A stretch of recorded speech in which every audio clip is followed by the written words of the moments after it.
So let's get started. So a little bit about me and Lana. We've got 4 kids. I have an engineering degree, so I'm still very shy on a stage like this. Computer science degree, UCLA. I started with HP, W-2. How many W-2s are here? How many people want to get rid of their W-2s? Don't do that. So I was making a large amount of money back then, 2002-ish, about $250,000. Where's Tony at? The CPA dude. Okay. Per diem is the best type of income because they pay for your food and lodging, and you're not taxed on it. So I got like $94,000 on top of that. So I made a lot of money when I was very young. I bought my first house at 24, and then 9/11 happened. Guess I'm old. Lost my job, and then I didn't know what to do. I actually had a lot of savings. I had about $300K saved up, so I could kind of try different things. I decided to get into real estate because I had enough money saved up to kind of venture, and I actually learned loans. I love loans, and then as a result of learning loans, I got into multifamily. And so we were buying all of these apartments in the Bay Area. My cheapest one was $100,000 a door in San Jose. East San Jose, you gotta have an armed security guard to collect the rents. So got very, very lucky. I had a brokerage agent brought me the deal. I'm like, okay, I'm in. And then I got a second apartment, about $420,000. And then all these properties became kind of like the foundation to trade into commercial and vacation homes. Lana? A little bit about me. I also have 4 kids. Biochem major. I did recruiting for a while, and then I ventured into insurance. I owned my own Geico office until they shut down. Pulled out of California. And then I did real estate. So she helps manage the commercial side. So when we buy properties, sometimes, tenants want us to fix little things here and there. So she's on it. She handles the VA team. We have a team of like 2 or 3 people. And then she handles all the Airbnbs with our partners. So we have, what's the funniest guest request that we've had to deal with, or the weirdest? Christmas tree. One guest was coming to our house in Monterey. We need to have a Christmas tree. I'm like, okay, can you buy one? No, we want to set up. So we have to do stuff like that, which is kind of crazy. This is our family, our kids. We have 23 years in real estate together. I used to have a brokerage. Thank God I sold it. How many real estate agents are here? Okay, don't ever get into the brokerage business because then you're babysitting. So I got rid of that business before I learned how to babysit my kids. We've been flipping homes since 2012. We own 3 Airbnbs. We have one in Monterey. It's a beautiful home if you want to try it out. It's 5 stars. We worked very hard on that one. We have 24 million assets under management. I learned that term from Tony. 20% ownership. We have about 22K passive income for every month. But we lost a lot of our net worth in development, and I'll go into that later. These are some of the properties that we have. They're completely different, and diversifying your investment, your portfolio is one way to kind of ensure that you're not going to lose everything. As we get our real estate agent income, we started to invest in these commercial buildings. So we bought Bank of America during COVID. It's like a no person inside, COVID resistant type of ATM where you just slide your card and then you do FaceTime with the teller. So it's like 1,500 square feet, very small. They're remodeling the building at their expense. So, and then we have KFC, Burger King. We like fast food. Who here likes fast food? I like it because I can convince Lana to go eat it. So we did a tour, a nationwide tour of some of our properties, and we get to eat the food. And then our kids don't know that we own it, so they're just like eating it like normal. So they'll be like, "This is familiar in the future." Do most of you guys know what commercial real estate is like? But basically, you own the building, and your tenant are these corporate tenants. They pay you the mortgage, the rents, which includes your CAM, which includes your property tax, my management fee, landscaping, anything that they need to do. Any upgrades that they do, they have to ask you for permission. We had a Burger King that put in like $300,000 just to upgrade the building because corporate requires them to do that, right? Every 10 years, 15 years. Your lease is 5 to 10 years, sometimes 15 years. So they pay for everything. It's hands off. It's very nice for us because with 4 kids, W-2 jobs, brokerage, it was very hard to manage everything. So that's why we went into commercial real estate. So like, for example, this building that you were in, right? Someone owns the land that the Hilton rents from. So basically, you're the landlord. And we focus on the 2,500 square foot model where they have, COVID-resistant drive-throughs where you can get your food and go. One of the Starbucks, I think, is a double drive-through, which we like. Just randomly, because rates are so low, we bought a bunch of T-Mobiles because they're 2,500 square feet. They used to be drive-throughs, and the financing was amazing. It was like 5.5. The Bank of America, we have like 3.5% on that 7-year fix or something. So we like properties, not just because of what they are, but also because of the financing that we can get. So if you read Rich Dad Poor Dad, who's read Rich Dad Poor Dad? Like I wanted to try the different quadrants, so I actually lost money on that, but I tried different quadrants. I was an E quadrant, I want to try the B quadrant. The B quadrant, is great, but you still got to make your employees happy. S quadrant, if you're not here, you don't earn anything. So long story short, everyone wants to get into the I quadrant where you're an investor and you're earning a return. And so for me, I like being able to kind of automate the acquisitions. So long story short, I did lose a house, which is very embarrassing for an Asian kid. And then, I actually lost the house and it foreclosed. And then, I could have sold it and made money, but I knew that I can't time it right. It's very hard to time it. So I tend to avoid speculation after that experience, and we basically focus on cash flow investing, where when we buy something, it's got the tenant in there, they're paying rent, and the rent is going to go up. So this is what we were looking at. This is how we analyze deals before Tony taught us the right way. So we were buying things that fit into the Fannie Mae portfolio bucket of getting interest rate of 5.125, which was crazy good back then, and buying properties in Campbell, 800,000, Santa Clara. Like we would buy this stuff and, it wouldn't make money because these are older buildings, 1960s. So lots of repairs to deal with, lots of tenants to deal with. You have anything to add to that? We were property managing our own properties for 10 years. And the problem with these complexes is they're smaller, so you can't have like a big operator to manage it for you. So you kind of do everything yourself. We did have property management, but if you've done residential, they don't really focus on your property only. So it takes a while for them to find tenants. So then we just took it over ourselves. And it's just very tiring, time consuming. We get calls at 10 p.m. Tenants arguing with each other, towing each other's car, threatening, burning the building down, all those things. So I think that's what triggered us to 1031 exchange into commercial real estate. We got some tax benefits though from it, which is we learned about depreciation. Depending on your W-2, expense a lot of the stuff such as HOA dues, management fees, things like that. And I'll go tie that into commercial later on. But this is a key thing because many high-earning W-2 partners, they want to have a little bit of that depreciation write-off. So this was our old business. Multifamily comes in, like 1,100 check, 1,450 check, And so, as Lana said, rent control came into California, and then so we decided to 1031 exchange. So we got rid of everything as soon as it passed because we couldn't, the caps and stuff was very hard to invest in California.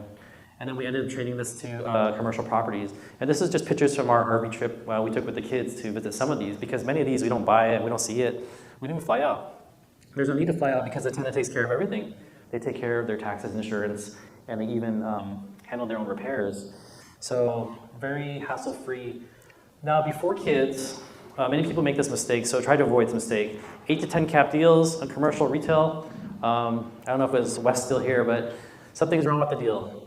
So you want to be very careful because we were buying this stuff not knowing it. We bought this Wells Fargo building with, you can't see, but it says 3 years remaining on the lease. In California, 5,000 people. So there's a risk because when I'm negotiating with Wells Fargo on that renewal, they're like, look, that town is so small, we could just shut down this operation. Well, how much people, have money, what's your assets in the bank? They won't tell you that stuff. So they're trying to renegotiate the lease because they're paying me $110,000 rent, but the market rent in that area is not $110,000. So you're buying it with the cap rate of the former lease, which was way too high.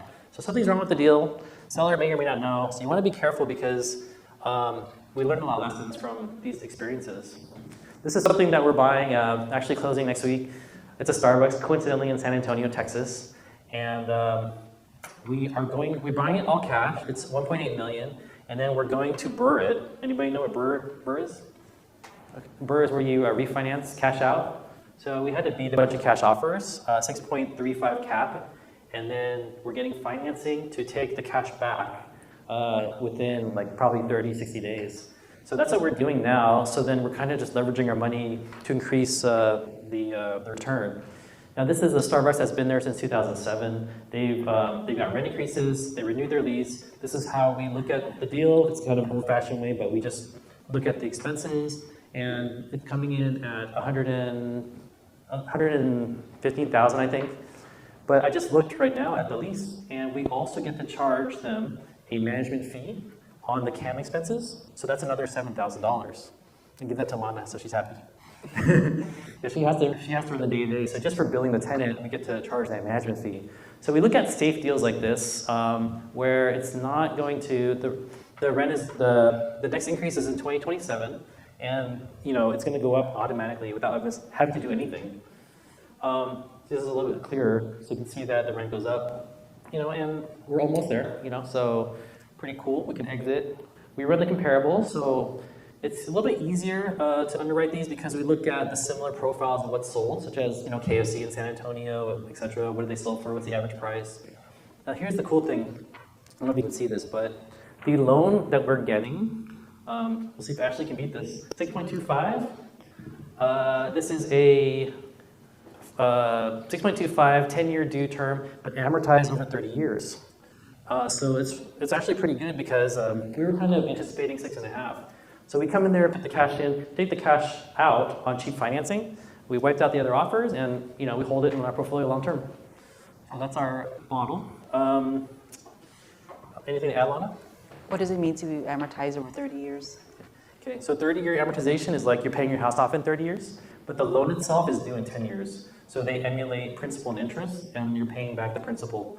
So when we exit, we've paid down a portion of the principal, and then we're getting a little bit more equity than when we started. So this is what we were buying before, Jack in the Box, 2.5 years remaining, $217,000. So too good to be true. Just avoid stuff like that. If that's the one takeaway from this, is avoid deals that are too good to be true, because this is the negotiation that we deal with corporate. Proposal wasn't expected. They proposed 100K for the renewal. I said, okay, we'll take it. They said, nope. My manager didn't approve 100K. And we're like, but you just proposed it. So he didn't run that by his manager, and then we ended up with 88,000 10-year lease, which we sold. But it can be challenging when you buy these deals that don't have a lot of lease term is the point. Now this is pretty cool. This guy, he runs the Hardee's in Indianapolis, which is what we have there, and the tenant keeps playing games with us. Hardee's, he's always late on his rent, okay, which is annoying. So we agreed that he would pay ACH. You guys know what ACH is? Direct deposit. Okay, because he's sending checks out, and we're just like, you need to learn ACH. Tenant that doesn't have it. So he agrees to pay ACH, and we wrote the clause in there that says if you're late again after the construction of this Myers Center is completed, your rent is going to go up. So that was yesterday. So I checked with the attorney sent the letter out, and then boom. He has no right to argue, because if he tries to argue, we terminate his lease. He'll come back, because his sales are probably like $2 million. So he's making money on that restaurant. So just having that type of tenant leverage is really good, because he can't really, I can ask him for his store sales. The lease allows him to do that. So this is kind of how it looks when you look at comparison between commercial and Airbnb. Is our right side here. You can see that the Starbucks is generating $133,000. And if you add the depreciation back, which is 20 grand, it's like 55. So there's no repairs. So it's pretty straightforward, pretty easy. Anything to add to that one? Oh, and then we learned from this group, actually, we learned the cost segregation. So we incorporated that into our model, where we're now buying it, and because these are new buildings, like the T-Mobile there, we're taking that one-time cost segregation study as soon as we acquire it, and then the first year we got like $725,000 in depreciation expense, which is crazy, right? And it's up to your person's CPA whether you get to write that off or not. So we like that. We like the direct deposit. We like the checks coming in. This is how Starbucks pays us. They break down the CAM expenses and so forth. So, and that's the Burger King Lana was talking about. They said, hey, we're going to upgrade your building. Can you guys chip in? And we're like, nope. Because we know that they have to upgrade according to their lease. And we actually visited, so that's the actual picture of their building now on the right side. So they spent $300,000, and I said, hey, since you guys just remodeled my building for me, do you guys want more term? So they went from a 10-year lease to a 20-year lease. And I said, okay, they said, yes, we'll do it, but you give us 3 months free rent. I'm like, done. So just that one move increased the value of this building by like $300K. I usually negotiate unless it comes to finalizing an amendment, like with the Hardys there, and then I send it to the attorney, and then if that guy misbehaves, I send it back to that same attorney, because he's paying for that fee, by the way. So it's pretty crazy. So this is one of our first deals, middle of nowhere, Oklahoma. Sorry if anyone is from there, but there's $1 million, 1.1 million. And here's the nice thing about these type of small deals is that they just got acquired by a bigger operator, like 200 store KFC operator. And they try to trick you. They try to say, okay, I'm going to guarantee your lease under this new entity. Well, how many stores are on this entity? Well, just this. And we're like, nope. So we negotiated. So our lease guarantee, instead of 60 stores, which was the original tenant, the corporate guarantee on this lease is now the whole Las Vegas store. That means I could sell this at a lower cap rate because my lease is more powerful. So it's pretty cool, but Lana says she wants to learn and run the store someday, right? She wants to make fried chicken and learn. So we'll keep it. They make good money. They make really good money. We do shopping centers. So Home Depot shopping centers, we love them. Lowe's. So we never want to be the Home Depot or the Lowe's. We just look for the little fast food place as you exit. So we like that because you enter the shopping plaza and you got to get lunch. So that's pretty much it. We started with a long time ago, 2005, $860,000 fourplex in Campbell. It went up, rents went up. So the same model. Rents went from 1,000 to like 2,200. We exited, 1031 exchange, and then we bought some of these properties. Starbucks is hard to manage. Now I'm going to dive into just a tiny bit of short-term rental and then development. So talking about development, here's a couple of advice for you. I don't have a pointer on this, but number one, we went modular on this. So on the top right is the modular coming in there. It's about, building it is around 350 to 400 square foot versus building it traditionally, which is 700 square foot. We still lost on the deal because when we were looking, we didn't have Paul or Ashley. When we were looking at the deal, we didn't realize that these lenders, they make a game of holding back the draw funds so that you can't finish your project successfully. So when we had to pay for the mods, they didn't want to release the funds, which caused us to not have the houses on foundation. So they're like, you guys got to make progress, but we're not giving you the money. And we're paying interest on the money. So development is very cautious. You need to have an experienced broker guide you through it because for us, modular was hard to finance. It was very hard to find financing because they're built in the factory and then they're delivered on site and secured. And so we didn't have much choice. This is our second project. We're not losing as much money, but it's traditionally built. So traditionally built, but we kind of use an inexperienced contractor. So we're delayed by 2 years. So development is very, very painful because if you like to yell at people and manage contractors and stuff, then go for it. But if you're nice and you like to be behind the desk, then don't do it. Be an investor. This is an 8-unit, and we might end up having to hold 4 of them for rent. But we sold 3 out of the 8, and then 2 more will pay off our loan. So what we're going to do is do a refinance on the existing debt, that's construction debt, and then just see what happens. I guess the moral of the story is always have an exit strategy. And with the prior project, it's hard to because if the houses are not done and they're not on site, then you can't rent them out, right?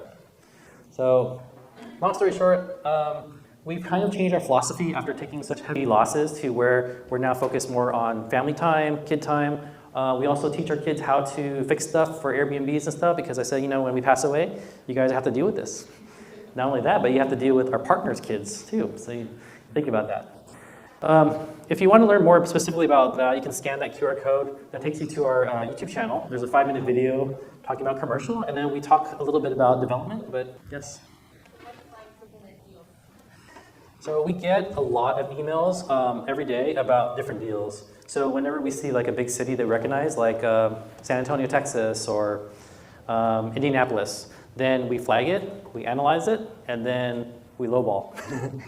But I think what Tony always mentioned is having that relationship with the broker really helps. So we do have some brokers that send us deals that are off market or like how Wes says, right? They have something that's coming soon. They do send it to us and then we analyze it, whether or not we like it.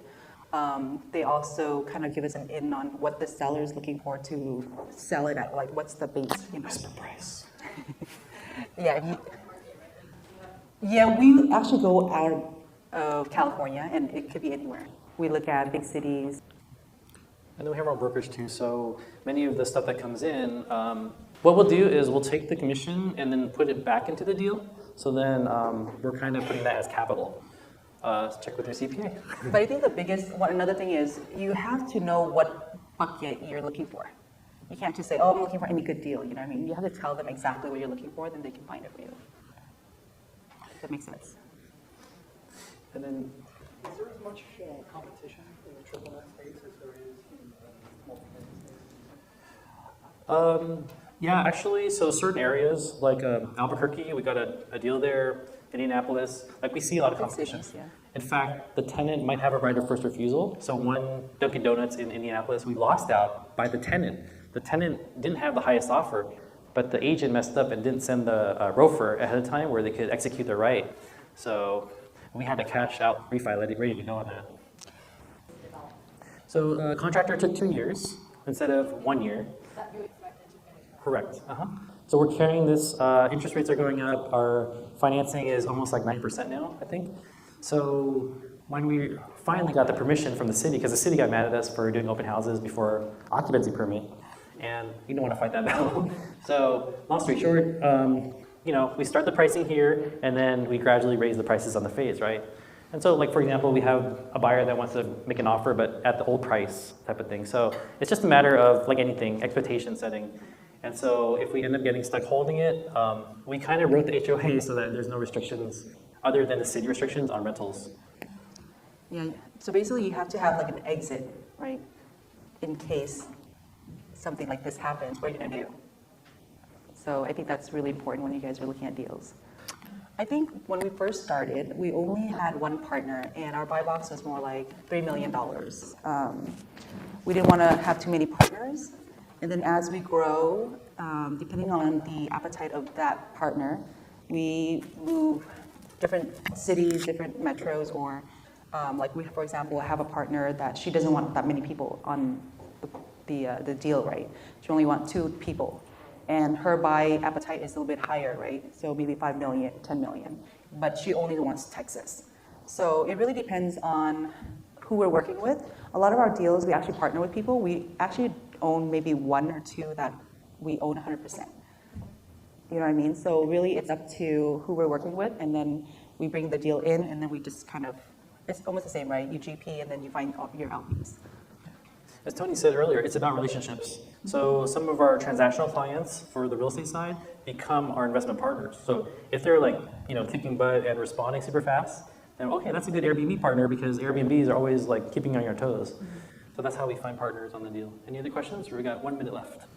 Great question. So a lot of the leases say either 4 or 6 months prior to expiration, they have to give you notice that they're not going to renew. Most of the deals that we've worked on, the tenant's been there for a long time, so they want to renew. They're just playing games, right? So we had this Pizza Hut, and they tried to play games, and we said, look, send us your financials. They're doing really well. They got their, what do you call it, PPP money, which is supposed to be used to pay us, right? So, a landlord. So you can kind of cheat and look at those trends, but if we have to find a replacement tenant, remember we've got drive-throughs, 2,500 square feet, so I can change a KFC to a Burger King, right? I haven't had to, but, you know, we actually, Jack in the Box was playing tough, so we put it on the market. We got a gas station buyer that wants to like do it. So we said, look, if you don't make a deal with us, we'll just sell it, you know? So it's just a matter of, you know, negotiation. Ooh. I think with all our experience the last 20 years in real estate, we are at a point in our life where we want to make it simple. We like the commercial triple nets, the double nets, so we are focusing more on that and building our partnerships so that we can acquire more properties so that we all can grow together. So just like, you know, all of you guys here, you can partner and network and build something together. I think that's what we're looking to do, and that for us, commercial is more hands-off in a way. I don't have to go see the property. I don't have to have tenant turnover every year.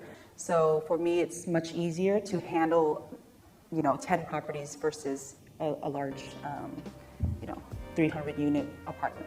So I think that's what changed over the years.